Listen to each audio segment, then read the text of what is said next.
when you start to get so specific, then you have to worry about the logic of the light and the colors.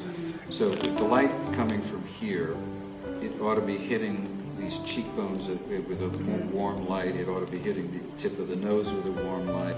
But as soon as you start to get specific in the eyes and the nose and the mouth, then the viewer wants to see that it's the logic is carried through.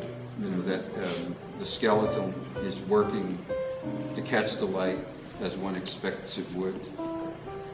This eyebrow should also be in light. You know, this nose, the cheeks.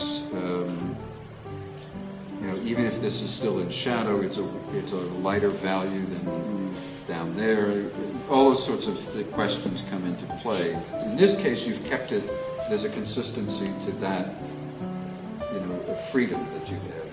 You know, and just the suggestion of glasses is fine because you haven't started to elaborate on the eyes. To do that means the drawing of the face, the skeletal structure, has to be completely accurate. Yeah. Otherwise, you've got to stop at this stage and let everything be pattern and suggestion. You know? Okay.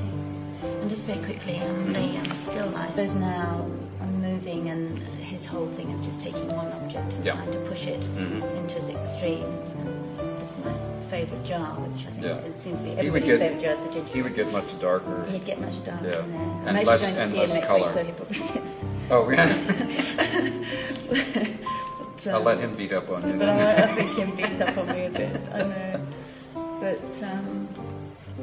I mean, those are my main things. Yeah. Portrait. Well, these suggest I've more. gone from that. To me, these suggest more like Cézanne. Cézanne. I think if you look at Cézanne in that respect, because color, you know, Cézanne didn't give up color. He, in order to focus on the abstract relationship of forms. Yeah. And I think there's another big exhibit of his work and another big book, so there's more opportunity to look at his, you know, the watercolors, the oils, the whole thing. And you know, and there's a lot to learn from him in that respect, both with the landscape, but particularly with the still life, because it's, you know, he reduced it to a pattern of abstract shapes in a brilliant way. You know, so then, you know, he would be able to help you separate one shape from another